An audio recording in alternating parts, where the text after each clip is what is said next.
You're listening to the Ask Drone U podcast. You ask, we answer your drone questions. Whether you're here to turn your passion into profit or you simply fly for fun, we're a community of learners and teachers who aspire to achieve greatness. We are Drone U. Hey everyone, and welcome to another episode of Ask Drone U. My name is Paul. My name is Rob. Super glad to be sitting in this chair, hanging out with Paul, hanging out with you, and very appreciative that you're hanging out with us. Looking forward to a good show. Definitely appreciative that you're hanging out with us. Also, big thank you to Andy for the Starbucks gift card. Appreciate that. Big thank you to Mahesh for a new notebook. Really appreciate that. Very cool. And just again, want to say in the times that we're living in, that it is so important to always explore both sides of an issue, because sometimes it's not always black and white. That's my bombshell for today, Rob. I would say most often it's not black and white. The exception is black and white. Well, I would say that there's 50 shades of gray, but then it implies that it's sexual. Yeah, let's not say that.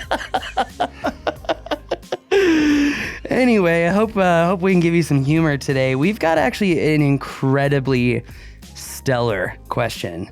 And I just want to say thank you to Tom, because Tom really emulates the type of audience that I really enjoy serving and enjoy helping out. And I know Tom is building his business, and he's been, I'm just grateful for you, buddy. Anyway, long story short, Tom is asking a question, and we will play it here in a second, that's really digging down into what does it mean that DJI is being blacklisted. And this question, actually, as I sit here and think about it, it just makes me think about how much we have also kind of lost on Facebook and how much we've lost on social media, because we used to be able to get really, really deep, thoughtful, constructive conversations in all of these drone groups. And man, just recently I've been in there and it's just not the same. And I haven't really seen a lot of like deep, intuitive questions like what we're about to see today, because it's kind of going deeper. Like, what does this blacklisting of DJI really mean? Because a lot of people brushed it off like, it doesn't really mean much. We can still buy our drones. That is very true. But there are people who are going to say that you can still buy drones and still use certain accessories with those drones and claiming that those things will work. They won't. We're going to talk about that today. And Tom, I just want to say, stellar question, buddy. Thank you for sending in those questions. If you have a question, believe it or not, we still do like, answering questions here. And to people who have reached out to me recently to say congratulations regarding remote ID, thank you. But also thank you for the people who have said you've made a difference in our lives, not in the drone industry, but as an entrepreneur. And I just want to say that we are going to keep that ride going here at Drone U. So if you got business questions, throw them in. I do also want to say a lot of people who reached out to me regarding Logic Labs, because of everything that happened in the last week, I'm changing my providers. I mean, I had just signed up Logic Labs for all these different digital services, and I'm canceling 95% of them. So that being said, we're going to probably start the mastermind. I'm thinking the first week of February. That's what I've told the first group so far. I've got our first couple speakers lined up, really excited about it. But bear with me, everyone. If you're wondering more about Logic Labs, you can just email me personally. And you can find my email if you know where to look, you can find my email, for all of those on Instagram. Anyway, that being said, hint. Yeah. Well, Logic Labs is really focused on experienced entrepreneurs who are there to do nothing but help each other. It is cultivating intelligence. My tagline and motto is intelligence mastery, and that's what it's really for. So that's what it's really for. Anyway, let's get to today's question, which is really great regarding DJI. What does it mean for all of the accessories?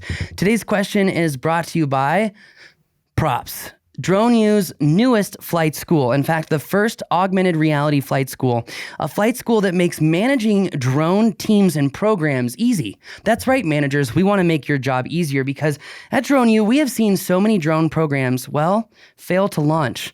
And no, we are not talking about Matthew McConaughey. Or launch and then fail. Yeah. Like I just showed you that M300 photo. Anyway, the fact of the matter is a lot of drone programs waste a lot of time and they waste a lot of money. They buy equipment that they simply don't need, or they buy equipment that simply doesn't work or work reliably. If you're trying to build a drone program or team, and you're trying to make it easier on the manager, you need to know behavioral analytics. You need to know when people are, well, they've caught the bug. Are they really going to be the right person for the job? The guesswork, there's no more guesswork. You're going to know right away because of the dashboard and the analytics built into Props. It really is for managers. And Props is a whole new type of flight school. It is a hold your hand, step-by-step, scenario-based training. It's kind of like a European model. What do we call it? Experiential training, where it's based off of quote unquote experience. But we have a new way to challenge experiences and emotions in a virtual manner. So if you would like to come check out the scenarios, and if you would like to come check out our first Props program, Props Mapper is now available. Check it out, propsflightschool.com. Exciting. Oh, it's beyond exciting. Been working on this for like 2 years. Hey guys, Tom again. Another question for you, this time on the Crystal Sky. Wondering if you think that is still a viable option for operators. To me, it kind of seems like that unit is at end of life, especially now with how buggy it is with third-party apps and all the stuff going on between the US and China. Just wondering what kind of impact that is going to have with using Android on the Crystal Sky. Any thoughts you can give us on that would be great. Thanks again, and love what you guys are doing. Thanks, Tom. Good to hear from you. We got a little extra coming from Tom here in the next few weeks, right? I'm very excited about that. Yeah, Tom is actually going to be... let's just go ahead and announce it. Tom is our newest instructor. He's going to be focusing on roofing inspections. He owns a large inspection outfit up in the Northwest. Which he's been doing for quite a while for insurance companies and so forth. Yep. And I know he's used DroneU to learn, and I know he's used DroneU to find some pilots to fly for him. And I think that that's awesome. Not something that we typically offer to members, especially in the community. It's like a big no-no. But when you prove who you are, what you do, your ethics, your morals, you find out that DroneU really has your back. And Tom, that being said, that sounds like I'm speaking from a position of power, but I would actually humbly say we are grateful for you, sir. We are grateful for your work ethic, your ideology, and your high standards. We really appreciate it. Yeah, and welcome to the team because of those standards, particularly and specifically related to instructors for DroneU, particularly those that are, well, in any manner of instructing for DroneU, you have to have had experience doing what you're training on and earn some dollars doing it. And he's done so successfully.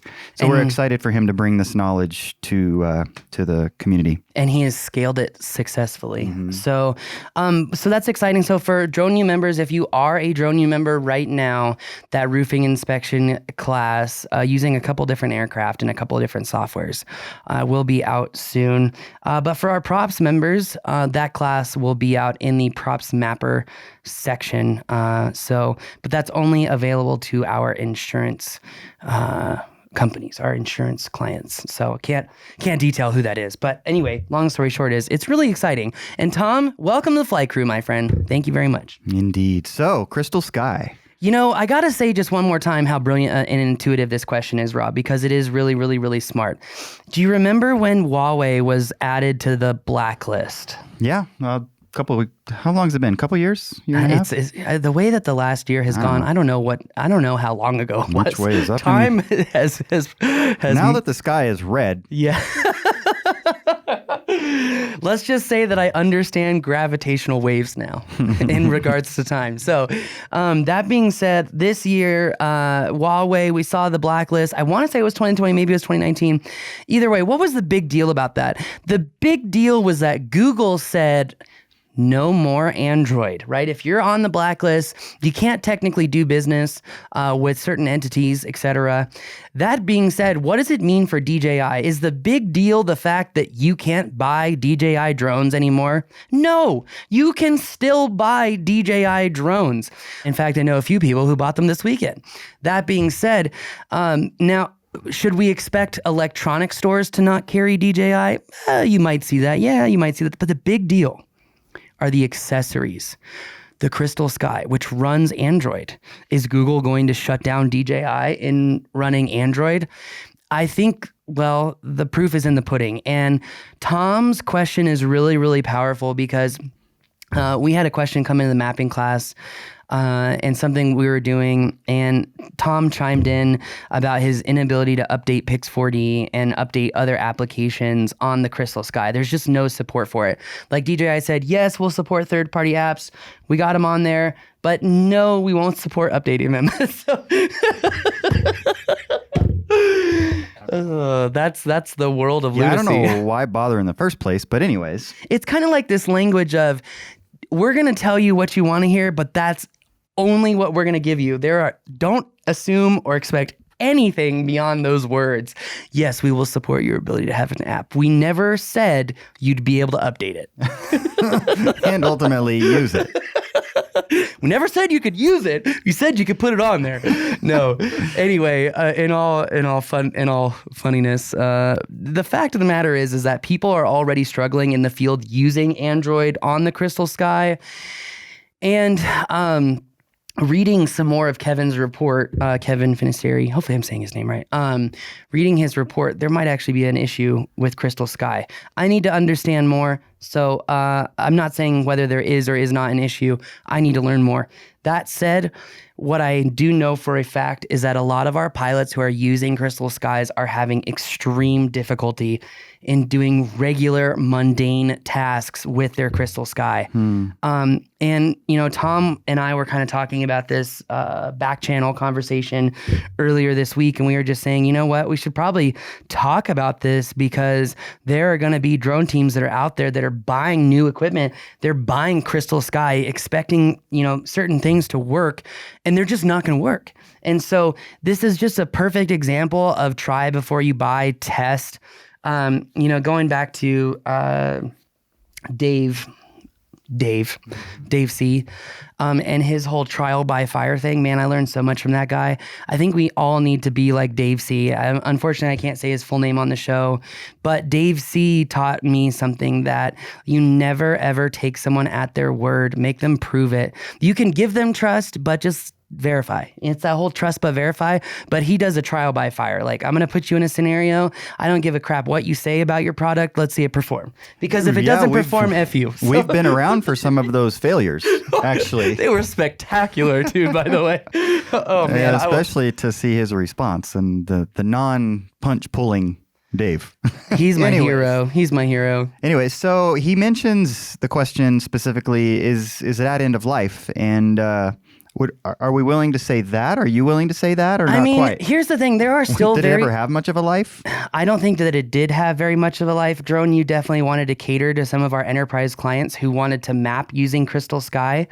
In fact, I remember Josh having so many damn problems with that. Well, I will say this. We've had one for a long time and you never use it. I only use it when I'm out on the boats because that's the only time I want to use it. Because of the sun or what? Because of the reflection and the clarity? Reflection, clarity, and heat. Yeah. Otherwise, I just use my phone. And a lot of other people are like, well, Paul, the phone is just too small for me. Just want to let you know, iOS 14, triple tap. Tell me what you think. Or get a mini, an iPad mini or something. I mean, anyways, yeah. In fact, someone, I think Trent Sigurd and I were just talking about this the other day about like what is the best tablet to fly your drone on. And I think he even posted on his story, he's like, why not just fly on an iPod Touch? And I was like, I've been saying this for years, dude. Like, I have one sitting on my bedside table actually at home. I should use that. If you think about it, an iPod Touch now is like buying an iPhone 6. Mm-hmm. Seriously. Yeah. And I mean, it's small. And when I go off the grid, that's what I'm buying. Well, yeah. I'm just saying, I still have I go off the grid. I'm just saying. One of these days, I'll sign on and I'll be sitting here by myself, which doesn't happen very often. That would be the saddest day of my and life, I'll be like, Rob. He went off the grid. When I go off the grid with Rob. Well, I don't know. Hey, but going back to your question, are there still uses for the Crystal Sky? Would we say that we would officially call it end of life? I think for our enterprise users, It's easy to say that practically speaking, I would agree it's at its end of life. For those people who are still using Crystal Sky in high heat environments, actually, I would give the example of PJ's job with Red Bull Racing up in Colorado Springs last year. That's a perfect example of when to use a Crystal Sky. Extreme temperatures, high altitude, high UV. Yeah, it makes sense to use that tablet because of the heat. Well, and they weren't mapping. They didn't really need much in the form of apps, right? It was pretty much videography. You nailed it, photography, Rob. yeah. You nailed it, dude. I mean, when it comes to those autonomous, and even with some of the apps that DJI gives you, I've seen a lot of issues with the autonomy features on using that particular accessory. Potentially dumb question, but I've always said no questions are dumb, so give me some latitude here. I presume that you cannot use the Crystal Sky with any other platform other than DJI. Or is that not accurate? Or is there a hack? Or would you want to? I don't know. I wouldn't want to. Okay. But I'd actually just buy a mini HD screen. That's a very good question because you have seen me use the Crystal Sky for other things. You have, but it's not a plug and play kind of system. Like you would just get a lot more value out of a mini HD or a small HD monitor that's built for the temperatures, IP rated. It's just it does what it's supposed to do, and there's no hiccups. Well, has the price of the monitor come down of the Crystal Sky? I'm not sure I would be able to sit here and speak from a point of information. I'm just curious. Given everything that hasn't happened with it, it would seem like... The other very real thing to call out too is that all of the features that I promoted about the Crystal Sky only worked on the 5.5 screen. They didn't work on the larger screens. Like you remember when John McBride and I tried the whole heat factor and he's like, well, it's overheating, but I can still see, I just can't press. And I'm like, you know what? If I were on a boat, that's enough for me. I don't need to change anything. Once I'm filming anyway. It doesn't matter. Yeah. I think that's what a lot of new pilots miss is like, you got to be ready. That's still up there, I think. That's still pretty pricey, dude. I don't think it's come down in price. That being said, let's go back to DroneU before DJI security concerns. Does everyone remember when I called out security concerns with DJI and said that I was afraid to have DJI have all my flight information? Well, I never connected my Inspire One to the flight app. And I've always wanted to watch my Academy score go from like 3 million to 8 million and be like, haha, I do have more points than everyone. But I'm like, what does that serve? Does it serve my ego? Like, what does that do? Like, woohoo, it's a number on a screen. Who cares? And so then I thought about it. I'm like, I don't want DJI to know how many flight hours I have on an Inspire One. But the other day I plugged it in just to see, not into DJI, into something third party just to see. And I was astounded by how many hours were on that little thing. Thousands of hours, more than I thought, more than I've said on the show. And when I flew the Inspire One, the reason I'm telling you this story is because I used it with a FlySight monitor. Remember the monitor we used to use on the Phantom 2s? I would use that on my Inspire One. No, I could not change my videography or photography settings. But again, it didn't matter. So that being said, because I would set them before I took off and then I would go. Anyway, long story short, I'm really glad that that data never made it out because we're seeing now how data is being used. Data was used to choose pilots for DJI, and I'm like, I'm really glad I still got to do that, but they never got to see my data, so woohoo! Yeah, well, so compare the two, FlySight versus... Well, like a FlySight monitor is just that. It's a monitor, but you can also use it with your FPV drones because it has a receiver built into it. So you can still pick up, I think it's 2.4. I want to say it's 2.4. I can't remember. 5.8 here. Oh, it says 5.8 gigahertz. Yeah. So it receives 5.8 gigahertz, excuse me. Significantly less expensive. Yeah, it's a lot less expensive, but it also isn't smart. So it can't steal your data. And that's what I use forever. And I still have 2 of them. I had backup batteries in my truck, by the way, that I had to take out because they're no longer good. because I used to have them in my truck as like backups. When it comes to action sports, when it comes to high heat filming, when it comes to videography, cinematography, when it comes to working on set, the Crystal Sky still has a significant amount of value, and it can handle and retain heat than anything else that I know of right now and have used. All right. Well, That said, when it comes to autonomous features, third-party apps, I would never use it. There it is. there you go. So I suppose in the end, it depends on, like so many of these resources, what is your use case? 100%. And is it in your tool chest? Well, it is if you need it, True. if it makes the most sense for a particular vertical. So very interesting. And I think you've given at least what one of those primary verticals would be and what many of those wouldn't be. So 100%. interesting. All right, cool. Well, I guess it's not end of life then. In the end, It depends on who you are. depends on who you are. I mean, it really depends. But for most people, I would say it is end of life. Let me ask you this. Paul's going on the road case, is it in it? I think it would be. Well, I now take the i2 as a backup as for the Phantom all the time. So technically, it is in my case. But you're not taking it out to make more room for something else. If I told everyone on this podcast what drone I have in my backpack now at all times, some people may be embarrassed. Nah. I have mini 2s in my backpack. I literally took my camera out of my backpack and said, and DSLR out, mini 2 in. I'm ordering a Mini 2 today. It's just so useful, man. Oh, man. Anyway, Awesome. To everyone out there, I hope that you escape the BS that's on TV right now, the one-sided stories on both sides. I hope that all of you escape to the skies. I hope that you take flight and remember that there is so much more to this world. And you remember there are a lot of things to be grateful for. So in those times that you're feeling down, you're feeling sad, go fly, because you will feel better. And I would say that whenever you're feeling like arguing with someone on Facebook, just remember that neither of you are really getting to a positive place, and go take that time to just go fly. Click the X. Yeah. Love each other. Okay, so I have to end with this story based on what you just did. Oh, man. I was listening to the radio and they told a story. I don't even remember the station, but they were told a story of a manager at a Wendy's of all places.